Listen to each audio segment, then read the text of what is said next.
The fluorescent lights in the South Side Chicago Police Precinct buzz overhead like angry wasps. It's 2 in the morning, and I can taste copper in my mouth from biting the inside of my cheek during the drive here.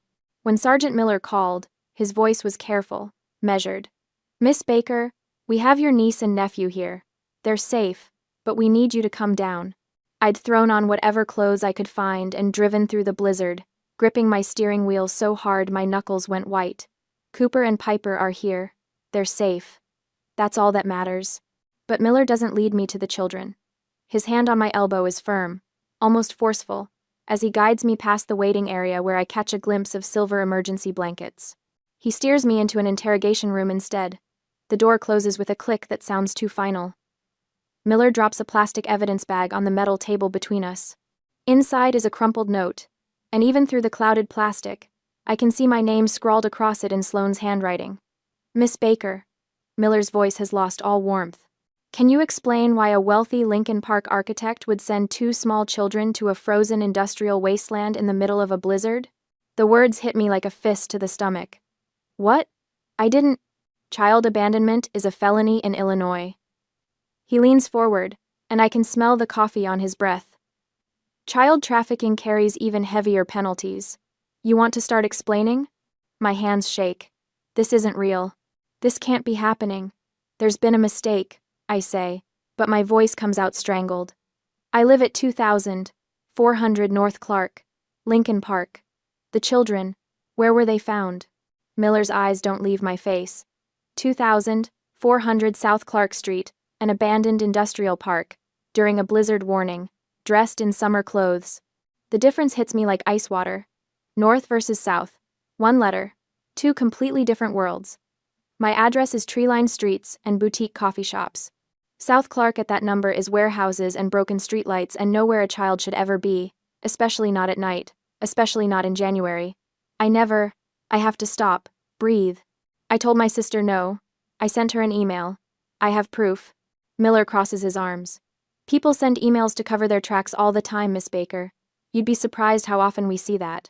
12 hours ago, I was at my drafting table, racing against a deadline that could make or break my career. The city park bid. 3 years of work, compressed into one final presentation due Monday morning. When Sloane called, I was eyebrow deep in elevation drawings. "Wren, thank God you answered." Her voice had that manic edge I've learned to recognize. "I need you to watch Cooper and Piper tonight. Preston surprised me with a trip to Aspen and we're leaving in 2 hours. I can't. I told you last week I have that deadline. This is important, Wren. Family is important." The familiar guilt tried to claw its way up my throat, but I'd swallowed it down. "I will not be home tonight. Do not bring them to my apartment. I will not answer the door." I'd hung up and immediately sent an email at 3:30 p.m., just to be clear, just to have it in writing. "I will not be home. Do not bring them. I will not open the door." Now Miller is watching me like I'm a liar, like I'm the kind of person who would endanger children. "The email could have been sent after the fact," he says. "Or you could have changed your mind and panicked when they didn't show up. Can I see them?" My voice cracks. "Please, I need to see that they're okay." Something shifts in Miller's expression. Maybe it's the desperation in my voice. Or maybe he's just giving me enough rope to hang myself. He stands up. "Follow me." I push back my chair and follow him down the hall to a darkened observation room. Through the one-way glass, I see them. Cooper is wrapped in one of those silver emergency blankets, the kind marathoners wear. He's shaking so hard I can see it from here, his whole body convulsing with cold or shock or both. Piper sits next to him, clutching her stuffed bear, and her eyes are vacant, empty, like she's somewhere else entirely, somewhere her mind had to go to survive what happened tonight. My knees buckle. I catch myself on the glass. That fog descends, the one that's been my companion for 28 years. The voice that whispers, "Fix this. Protect Sloane. Take the blame. You're the responsible one. That's your job." I could do it. I could tell Miller it was all a misunderstanding, that I'd meant to say yes, that the address confusion was an honest mistake. I could make this go away for everyone. Everyone except Cooper and Piper. The Uber driver, Miller says behind me, was told their father was waiting for them. She dropped them at the curb and drove away. I close my eyes. "You should thank God for Mr. Henderson." the night security guard at the industrial park. If he hadn't heard them banging on his booth, screaming for help. Miller pauses, lets the silence fill in what he's not saying. You'd be identifying bodies at the morgue right now, Miss Baker. 2 frozen children. The blood drains from my face so fast I have to grip the windowsill. This wasn't a mistake. This was calculated. Sloane knew I said no. She read that email I checked, and the read receipt showed 3:47 p.m. She'd opened it, absorbed every word, and then she'd done this anyway. Punishment for daring to set a boundary. Punishment for choosing my career over her convenience. She'd sent them to die. I turned to face Miller. My hands are still shaking, but my voice is steady. I didn't call that Uber. I have the email I sent refusing to babysit. I have proof I told her no. I meet his eyes and don't look away, and I'm not covering for her this time. The words feel like stepping off a cliff. 28 years of conditioning, of being the good daughter, the reliable sister, the family fixer, all of it crumbles away. Miller studies my face for a long moment. Then he motions back toward the hallway. Let's go back to the table, Miss Baker. We'll start from the beginning. Miller's phone sits on the metal table between us like a grenade. You said you can prove you told her no. Let's see it. My fingers fumble with my phone, pulling up the email thread. The timestamp glares back at me. 3:30 p.m. Read receipt. 3:47 p.m. I slide the phone across to Miller, watching his eyes scan the words I'd typed 12 hours ago, back when I'd still believed a clear boundary might be enough. I need to make a call, I say. My voice sounds hollow. Declan, her husband, he's in Cleveland for a conference. He can verify I never agreed to this. Miller studies me for another long moment, then nods. FaceTime. I want to see his face when he answers. My hands shake as I dial. The phone rings once, twice. Then Declan's face fills the screen, the quiet hum of a hotel room behind him. He rubs his eyes, looking exhausted. Ren? His voice is rough with sleep. I just got into Cleveland. It's 3 a.m, what? Miller leans into the frame. Mr. Montgomery, this is Sergeant Miller, Chicago Police. I need you to verify something for me. Did your wife tell you that her sister agreed to watch your children tonight? Declan's face goes white. Actually white, like someone pulled a plug and drained all the blood out. Watch the kids? Ren's working tonight.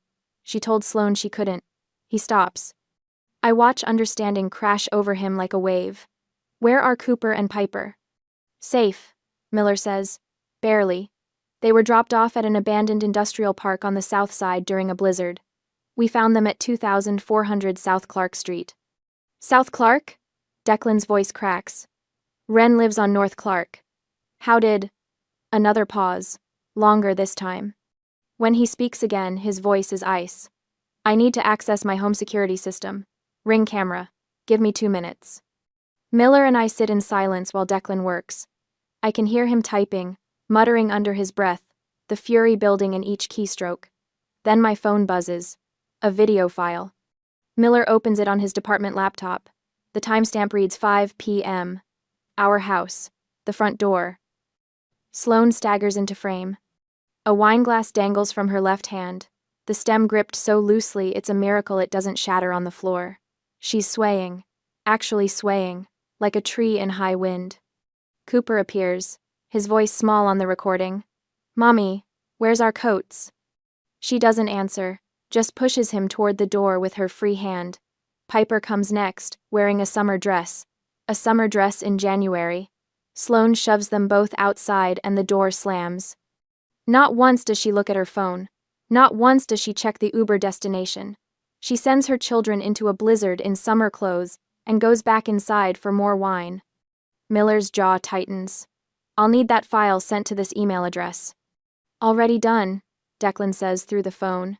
His voice sounds like gravel. I'm getting on the next flight back. Don't let her anywhere near my kids. The call ends. Miller closes his laptop with a click that echoes in the small room. You're cleared, Miss Baker. I'll need your formal statement, but you're not being charged. He stands. Your sister, however, will be arrested for child endangerment the moment we locate her. The relief should feel bigger. Instead, it's just a small crack of light in a very dark room. 4 hours later, I'm sitting in the precinct's waiting area when they arrive. Preston and Lenore Baker sweep through the doors like they own the building, their designer luggage still tagged from the airport. They must have turned around mid-flight when Miller contacted them. They walk right past the room where their grandchildren are wrapped in blankets, still shaking. Walk right past them without a glance. Preston spots me and changes trajectory. Lenore follows, her heels clicking on the linoleum like a countdown. "Ren," Preston's voice is clipped. "We need to talk. Privately. I'm not leaving the children.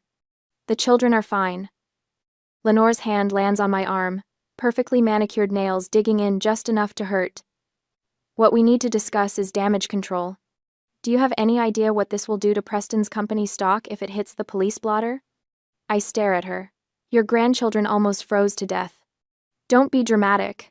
Preston pulls out his checkbook.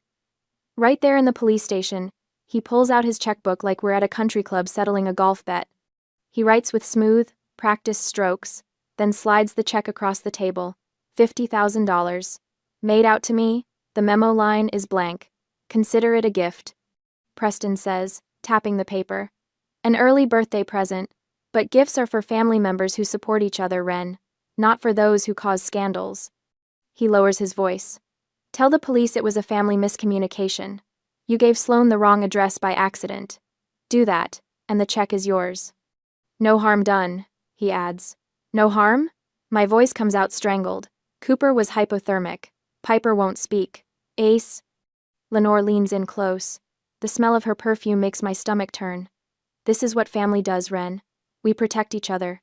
You tell them it was a mistake, and this all goes away." Think of Sloan. Think of her reputation. Something inside me breaks. Not shatters, just quietly disconnects, like a rope that's been fraying for years, finally giving way. I pull out my phone and open the voice recording app. Then I slide it back into my pocket, still recording. "So, you want me to lie to the police?" I say clearly. "Tell them I gave Sloan the wrong address, in exchange for $50,000. Preston's face flushes. "Don't make this sound sordid. We're offering to forgive your student loans." "A gift in exchange for perjury." "Think about the family," Lenore hisses. "Think about everything we've done for you." I pick up the check. For a moment, I just look at it. A $50,000. My student debt, gone. The pressure, gone. All I have to do is lie. All I have to do is let them win one more time. I tear it in half. The sound is surprisingly loud in the quiet waiting area. Preston's face goes from red to purple. "I'm not covering for her anymore," I say. "Not for you. Not for anyone. You'll regret this." Preston's voice drops low. "Dangerous. You have no idea what you've just done." I know exactly what I've done. The precinct doors open again. Declan walks in, ignoring Preston and Lenore completely. He looks ragged, like he ran all the way from O'Hare, but he goes straight to the room where the children are, drops to his knees, and pulls them both into his arms. The first parent to prioritize them all night. Behind him, a woman in a charcoal suitcase enters. Elena Russo. The family law attorney I called 2 hours ago while sitting in this waiting area, watching my parents' true natures reveal themselves. Elena's eyes meet mine. She nods once. The war has started. But this time, I'm not fighting alone. In the morning, I'm staring at my phone when the first notification pops up. A Facebook tag, then another, then 5 more in rapid succession. My stomach drops before I even open them. Sloane's face fills my screen, makeup streaked artfully down her cheeks. The photo is professionally lit, like she waited for the golden hour to post her misery. The caption makes my hands shake. "When your own sister turns against you during the darkest moment of your life, I trusted her with my babies. I don't understand what went wrong. Praying for understanding and forgiveness." The comments are already piling up. Dozens of them. Hundreds. "Oh my God, Sloan, I'm so sorry. Family should stick together. This is awful. What kind of sister does this?" My phone rings. Aunt Carol. I silence it. It rings again. Uncle Jim, then Cousin Beth, then numbers I don't even recognize. I'm sitting on my apartment floor in yesterday's clothes, watching my entire extended family turn against me in real time, when my work phone buzzes. Marcus wants to see me. Now. The elevator ride to the senior partner's office feels like riding to my execution. I've worked at this firm for 6 years, clawed my way up from intern to associate. The city park bid was supposed to be my breakthrough, proof I could handle major projects. Now I'm about to lose everything because my sister is a monster, and my parents have money. Marcus's assistant won't meet my eyes as she waves me in. He's standing at his window overlooking the Chicago River, hands clasped behind his back. On his desk, I can see the glow of his laptop screen. Sit down, Ren. I sit.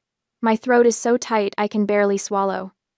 Marcus turns around, and I brace for the words. We have to let you go. The firm's reputation. I'm sure you understand. Instead, he rotates his laptop to face me. The email is from Preston Baker. Subject line: urgent matter regarding employee conduct. I skim it. Each word a fresh knife wound. Child endangerment. Police investigation. Unfit to represent the firm. The contract he's referencing, $2.3 million for a mixed-use development in Evanston, sits there like a threat. Keep Ren Baker employed, lose the contract. Mr. Baker sent this to me and the other 3 senior partners at 6:42 this morning, Marcus says. I can't breathe. This is it. 6 years, gone. I don't like bullies, Ren. My head snaps up. Marcus closes the laptop with a deliberate click. I've known Preston Baker for 15 years. He's a mediocre developer who inherited his father's company and has been coasting ever since. His contracts are never as valuable as he claims, and his threats are usually empty. The $2.3 million is actually $1.8 million, and we both know it. Marcus sits down across from me. More importantly, I called Sergeant Miller this morning. He told me what really happened. Showed me the ring footage. The relief hits so hard I have to grip the chair arms. You're not firing me? Firing you. Marcus actually laughs, but there's no humor in it. Ren, you just saved 2 children from freezing to death. Your sister belongs in jail, and your father belongs in the same cell for trying to cover it up. He leans forward. You have the firm's full support, whatever you need. Take paid leave if you need time to handle the legal battle. Use our attorneys if it helps. But you are not losing your job over this. Something cracks open in my chest. For the first time in 3 days, I can take a full breath. I don't know what to say. Say you'll bury them. Marcus's eyes are steel. People like your father think money makes them untouchable. Prove him wrong. When I leave his office 20 minutes later, I'm crying in the elevator. But these aren't tears of despair anymore. That evening, I'm at the hotel where Declan has set up temporary residence with Cooper and Piper. It's an extended stay place in Lincoln Park, close enough to my apartment that I can walk over, close enough that the kids don't feel completely uprooted. The room smells like pasta sauce. Declan is at the kitchenette, stirring a pot of spaghetti while Cooper sits at the small table, pencil moving carefully across paper. Aunt Ren! Piper crashes into my legs, and I scoop her up. She's warm and solid and alive. Hey, Butterfly. What are you drawing? Cooper's teaching me buildings. She wriggles down and drags me to the table. Cooper's sketch is surprisingly good. Clean lines, proper perspective. It's my apartment building, rendered in careful detail. This is amazing, Coop. He shrugs, but his ears turn pink. You made it look easy when you showed me your drawings. We eat dinner together. Real dinner, not the frozen meals I usually microwave. Declan made garlic bread. There's salad. Piper tells me about a butterfly she saw even though it's January and I'm pretty sure she imagined it. Cooper stays quiet but eats 3 helpings. It feels normal. Bizarrely, impossibly normal. After dinner, while Declan does dishes, Piper climbs into my lap on the couch. Aunt Ren? Her voice is small. Are you mad at Mommy? Every answer I could give feels like a landmine. I choose my words carefully. I'm sad she made choices that hurt you. Piper nods against my shoulder. She was drinking the special juice, the kind that makes her voice loud. Wine. She means wine. I close my eyes and hold her tighter. Cooper appears in the doorway, his sketchpad clutched to his chest. He's been so quiet since the police station, barely speaking above a whisper. I thought we were going to die in the snow. The words are flat, factual, worse than crying would be. Declan freezes at the sink, his back rigid. I kept telling Piper we'd be okay, but I didn't believe it. It was so cold. And there was nobody there, just empty buildings and snow. Cooper's knuckles are white around his sketch pad. I couldn't feel my fingers. Piper stopped crying, and I thought, I cross the room and pull him into my arms. He's 9 years old, and he shouldn't know what it feels like to think he's dying. You were so brave. I whisper into his hair. You kept your sister safe. You found help. You were so brave. I don't want to be brave. His voice cracks. I want to be a kid. Later, after both children are asleep in the bedroom, Declan and I sit in the dim kitchenette. He's drinking coffee even though it's nearly midnight. I'm drinking tea that's gone cold. I've been blind, he says finally. She's been drinking for years, hasn't she? I could lie. Protect Sloane one more time. But Cooper's words are still echoing in my head. I thought we were going to die. Yes, since before Piper was born. Declan's jaw tightens. You knew. I knew. I covered for her. I made excuses. The confession tastes like ash. I thought I was helping. I thought if I just supported her enough, loved her enough, she'd stop. We can't fix people who don't want to be fixed. The silence stretches between us, but it's not uncomfortable. We're both mourning the same thing, the family we thought we had. I'm filing for sole custody tomorrow, Declan says. My phone buzzes before I can respond. Elena Russo, texting at midnight. Sloane filed an emergency motion for immediate return of the children, hearing in 10 days. She's claiming you gave the driver the wrong address out of jealousy, and that Declan is guilty of parental kidnapping. I show Declan the message. His face goes carefully blank, the way it does when he's furious. Let her try, he says quietly. My phone buzzes again. This time it's a text from an unknown number, but I know who it is before I even read it. You started this war. We'll finish it. Preston. I look at Declan. He's staring at the bedroom door, where his children are finally sleeping peacefully for the first time in days. Are we ready for this? I ask. We're protecting the children. His voice is steady. Final. Whatever it takes. The next morning, Elena's office smells like old books and strong coffee. We sit in leather chairs that probably cost more than my monthly rent, and she's laying out her battle plan with the precision of a surgeon marking incision points. We're not going for the knockout in the preliminary hearing, she says, sliding a yellow legal pad across the desk. Her handwriting is sharp, angular. We're setting a trap. Declan leans forward. But we have the email, the ring footage. We can end this now. The footage shows negligence, maybe intoxication, Elena counters, tapping her pen against the pad. But a good lawyer and Preston will hire the best will argue it was a momentary lapse in judgment, not criminal intent. They'll plead for rehab and family therapy. You want that? No, I say instantly. Then we need her to lie, Elena says. If she testifies under oath that you agreed to watch them, and we prove she's lying, that destroys her credibility completely. It proves she's manipulative and unfit. That's how we get full custody, not just temporary. She looks between us. She'll feel confident, she'll double down. And when we prove she lied under oath in the custody trial, Judge Okonkwo will throw the book at her. Declan's jaw tightens. How long do we have to wait? 30 days after the preliminary. Court schedules are backed up. Elena closes the legal pad with a snap. Can you both hold your nerve that long? Kind. I think about Cooper's shaking hands, Piper's vacant stare through the police station glass. I think about Sloane's wine glass caught on camera, the way she shoved them out the door into a blizzard. Whatever it takes, I say.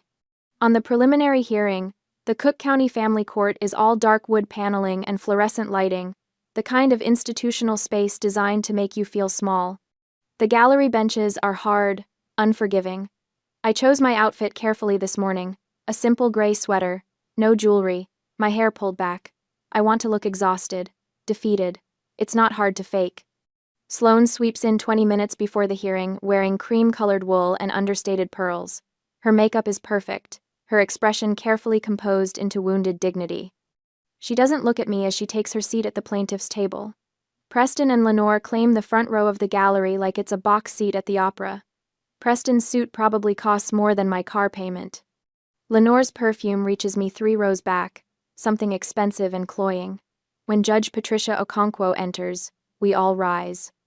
She's a tall black woman with silver-streaked hair and the kind of face that's seen every lie the legal system has to offer. Her eyes sweep the courtroom with the efficiency of someone who has no patience for games. Be seated. Her voice cuts through the nervous shuffling. Let's proceed. Sloane's attorney is a smooth-talking partner from some downtown firm Preston probably plays golf with. He calls Sloane to the stand, and she takes the oath with her hand on the Bible, her voice clear and steady. Miss Baker Montgomery. The attorney begins. Can you tell the court what happened on the night of January 14th?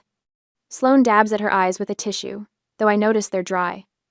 I was supposed to leave for a business trip with my father. I'd arranged for my sister Wren to watch Cooper and Piper. She'd agreed to babysit.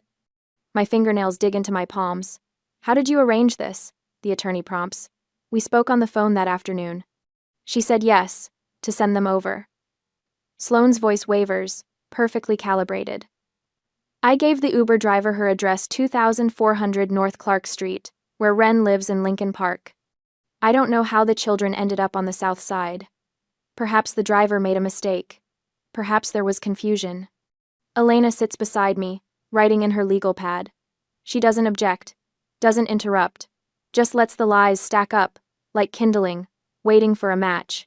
Are you certain your sister agreed to watch the children? The attorney asks. Absolutely certain. She said yes on the phone. I would never have sent them otherwise. The tissue comes up again. This time Sloane actually squeezes out a tear. No further questions, Your Honor. Judge Okonkwo looks at Elena. Cross-examination? Elena rises slowly. She's wearing a charcoal suit that makes her look like a blade. Just a few questions, Your Honor. She approaches the witness stand, and I can see Sloane's shoulders relax slightly. This will be quick. Painless. Miss Baker Montgomery, you testified that your sister verbally agreed to babysit. Is that correct? Yes. And you gave the driver her Lincoln Park address? Yes, 2400 North Clark. You're certain she agreed? Under oath, you're testifying that Wren Baker told you yes? Something flickers in Sloane's eyes. Uncertainty, maybe, or the first whisper of suspicion. But she's committed now. She can't back down in front of Preston and Lenore, in front of the judge. Absolutely certain, she said yes. Elena nods slowly, like she's accepting this answer.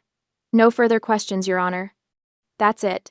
No email, no ring footage, no dramatic reveal.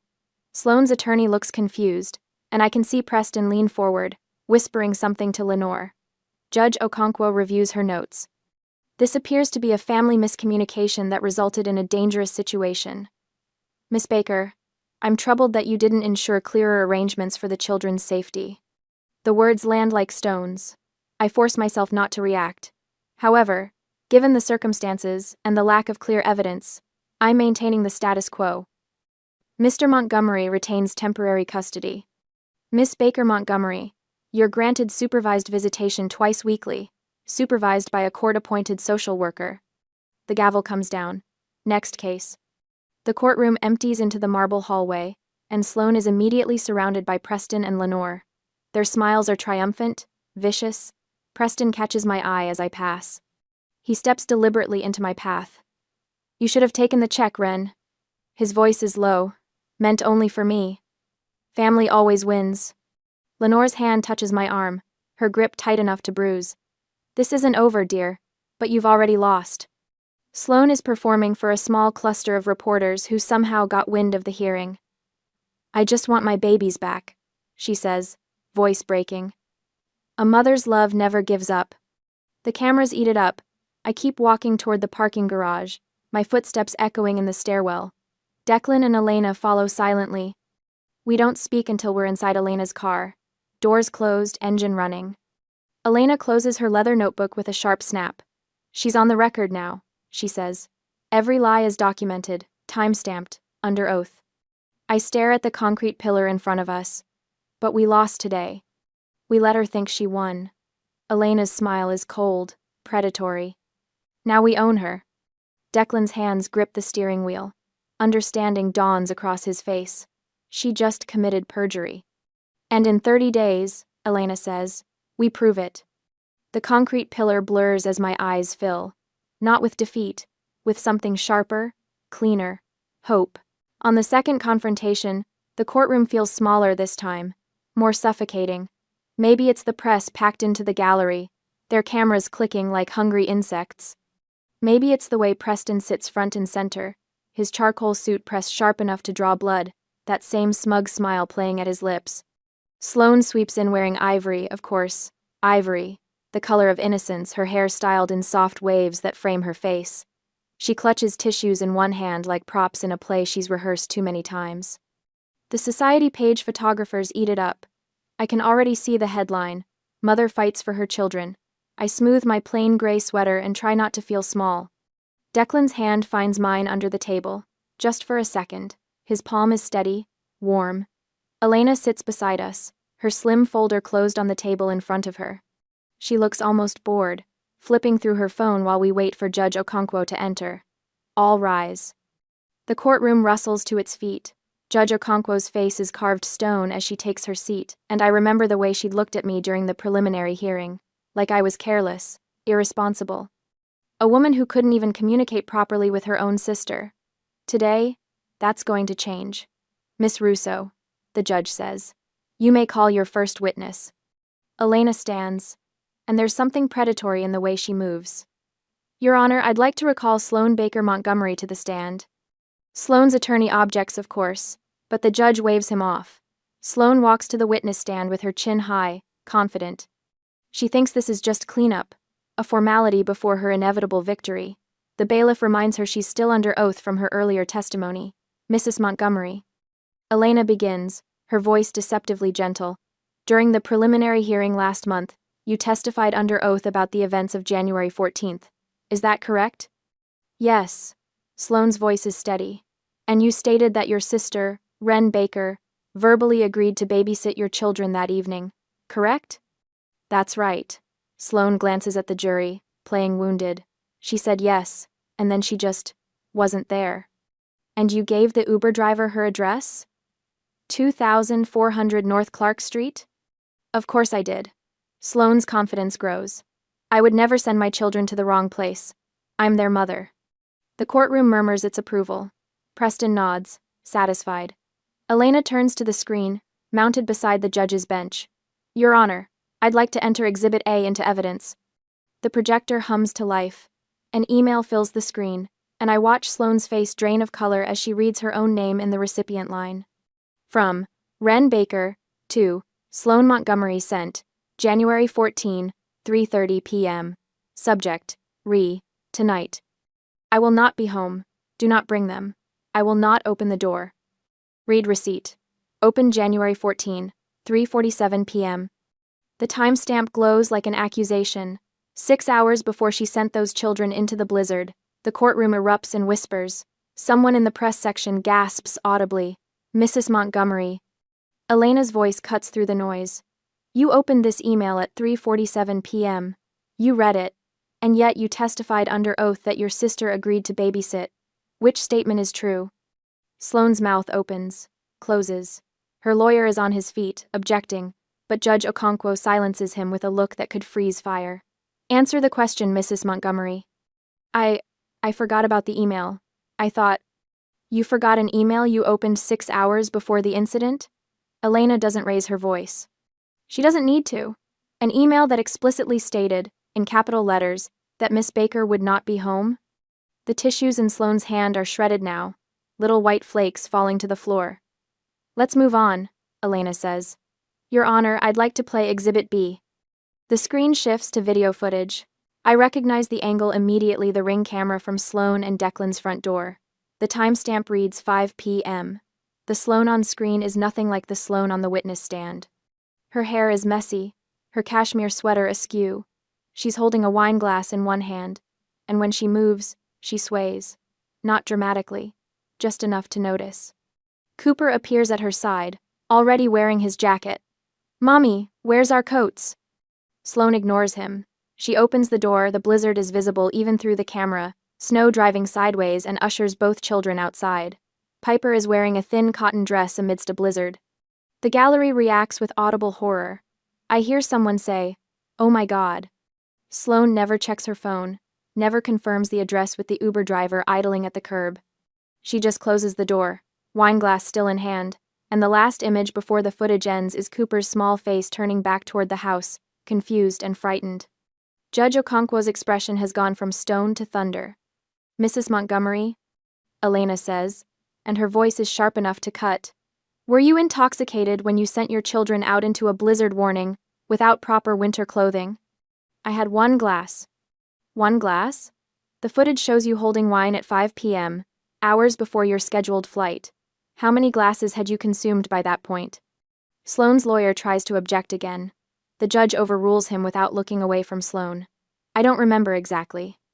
"You don't remember?" Elena nods slowly. "Just like you didn't remember the email." My hands are clenched so tight my nails cut into my palms. Declan's breathing has gone shallow beside me. "Your Honor," Elena continues, "I have one final piece of evidence. Exhibit C." She presses play on the audio file, and Preston's voice fills the courtroom, crystal clear, unmistakable. "Consider it a gift, an early birthday present." My mother's voice follows, saccharine and poisonous. "Tell them you gave her the wrong address. These things happen." Preston again, "Do that, and the check is yours." The recording continues for 30 seconds. 30 seconds of my parents trying to buy my silence, to make me complicit in endangering their own grandchildren. Preston is on his feet, his face purple. "That recording is illegal. She didn't have permission." "Your conversation took place in a police station waiting area, Mr. Baker," Judge Okonkwo says, and her voice could shatter glass. "There is no reasonable expectation of privacy in a public municipal building. The recording is admissible. Sit down." He sits. The judge turns to Sloane. "And I've never seen anyone look so small on a witness stand. Mrs. Montgomery, you have committed perjury in my courtroom. You have demonstrated a pattern of reckless endangerment of your own children. You have shown a willingness to lie under oath to obtain custody of children you nearly killed through negligence." She pauses, and the silence is deafening. "Bailiff, detain the witness." Sloane screams, actually screams, a high-pitched wail that echoes off the wood-paneled walls. Her lawyer is protesting, but 2 bailiffs are already moving toward the witness stand. "Your Honor, please. You will be charged with perjury, child endangerment, and reckless conduct." Judge Okonkwo continues, her voice cutting through Sloane's sobs. "You have betrayed every trust placed in you as a mother and as an officer of this court." The bailiffs take Sloane by the arms. Her mascara is running now, black streaks down her ivory dress. She's crying real tears, the kind that come from genuine fear rather than performance. The press is going wild, cameras flashing, voices shouting questions. Preston tries to stand, to say something, but Judge Okonkwo's glare pins him to his seat like a butterfly to cork. "As for the custody matter," the judge says, turning to her notes, "I am awarding sole legal and physical custody to Declan Montgomery, effective immediately. Sloane Montgomery's parental rights are terminated pending the outcome of her criminal trial." She looks at me, and for the first time, there's something almost kind in her expression. "Wren Baker is designated permanent emergency guardian, Mr. and Mrs. Preston Baker. Your visitation rights are suspended pending psychological evaluation. All court costs, and Miss Baker's legal fees, are the responsibility of Mrs. Sloane Montgomery." The gavel comes down like a gunshot. Sloane is let out in handcuffs, still crying, her perfect hair coming undone. Preston and Lenore sit frozen, their empire of control crumbling around them in real time. The press swarms them, microphones thrust forward, questions overlapping in a cacophony of scandal. Declan pulls Cooper and Piper close. They've been waiting in the hallway with a court advocate, but someone brings them in now, and Piper runs straight to her father's arms. "I'm crying. I can't help it." But these aren't tears of triumph, they're relief. Pure, overwhelming relief that it's finally over. Elena closes her folder with a quiet snap and gives me the smallest nod. Justice served. 3 years pass like water finding its level. The trees along Lincoln Park turn gold again, the 3rd autumn since that frozen night, and I'm standing in the crowd at Millennium Park watching Mayor Reyes cut the ribbon on the Safe Harbor Garden. The design won the city bid. My design, the one I almost sacrificed to answer Sloane's call that January night. Reporters cluster around the mayor, cameras flashing, but I'm watching the children streaming toward the play structures. The centerpiece is a climbing tower with protective netting, inspired by Cooper's hotel sketches during those first terrible days. Not a memorial, a sanctuary. Marcus claps me on the shoulder.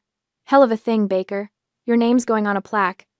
I shake my head, throat tight. The work speaks for itself. That evening, I stand in my kitchen chopping vegetables for Sunday dinner, while Cooper sketches elevation drawings at my table. He's 12 now, all gangly limbs and serious concentration. His pencil moves with the same precision I use on blueprints. Aunt Wren, how do you make the perspective lines converge without them looking wobbly? I lean over his shoulder, guiding his ruler placement. Anchor your vanishing point first. Everything else follows. The downstairs door opens and Piper barrels in, paint splattered across her art class smock. She's 9, no longer the hollow-eyed child from the police station. Her laughter fills the kitchen as she shows me her watercolor of the Chicago skyline. It's for your office, she announces. So you remember us when you're being important. Declan follows, carrying groceries for dinner. We live in a 2-flat now, separate apartments but shared meals, shared lives, not romance, something better. Family built on choice rather than blood. Later, Cooper's middle school graduation ceremony fills the auditorium with proud parents and restless siblings. I sit between Declan and Marcus, watching Cooper take the stage as valedictorian. His suit is slightly too big, bought with room to grow, and his hands shake holding his speech. Real family, he says, voice cracking then steadying, are the people who show up when you're scared. His eyes find mine in the crowd. I'm crying before I can stop myself, and Declan squeezes my hand. The standing ovation thunders through the auditorium. Cooper grins, embarrassed and proud, and I think about the shivering boy in the silver blanket, how far we've traveled from that frozen night. My journal entry that night is short. I used to think love meant accepting everything. Now I know love requires boundaries. The next afternoon, Cooper sprawls on my couch, troubled. My friend Jake, his mom keeps borrowing money from him, like his birthday money, his summer job savings. Is that normal? I set down my coffee carefully. What does Jake say about it? He feels guilty saying no. She's his mom. The familiar trap. I recognize it like my own reflection. You can love someone and still protect yourself, Cooper. Those two things aren't opposites. He considers this, then nods slowly. The lesson landing. The cycle breaking.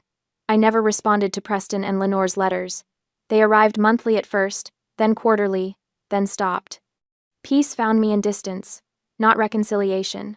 Some relationships don't heal, they just end.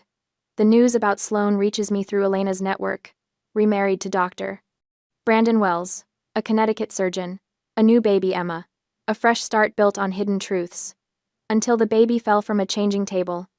A minor bump, a precautionary hospital visit, a routine background check. The CPS flag appeared like a ghost. Termination of parental rights, severe neglect, Illinois 2022. Elena called to tell me, Wells' parents have emergency custody, he's filing for divorce, the past doesn't stay buried, Wren. I feel nothing, not satisfaction, not pity, just the clean emptiness of a closed chapter. The evening of Cooper's graduation, the three of us stand on my balcony watching the sun set over Chicago. The skyline glows copper and gold, the same colors as the autumn leaves in the park we built together. Cooper suddenly wraps his arms around me, tall enough now that his chin reaches my shoulder. Thanks for not taking the money, he whispers. My chest tightens. Thanks for being brave enough to tell the truth. Declan's arm comes around both of us, solid and sure. We built something better than what broke. The city spreads below us, millions of lights beginning to flicker on as darkness falls. Somewhere in that vast sprawl are other families making impossible choices, setting necessary boundaries, choosing safety over silence. Laughter drifts up from the street below. Piper calls from inside, asking if we want hot chocolate. Cooper pulls away to help her, and I'm left standing with Declan watching our chosen family move through the warm light of home. This apartment, this life, this truth, better than blood, better than lies. The north side wind carries the scent of autumn and possibility. We've built our safe harbor, and it holds.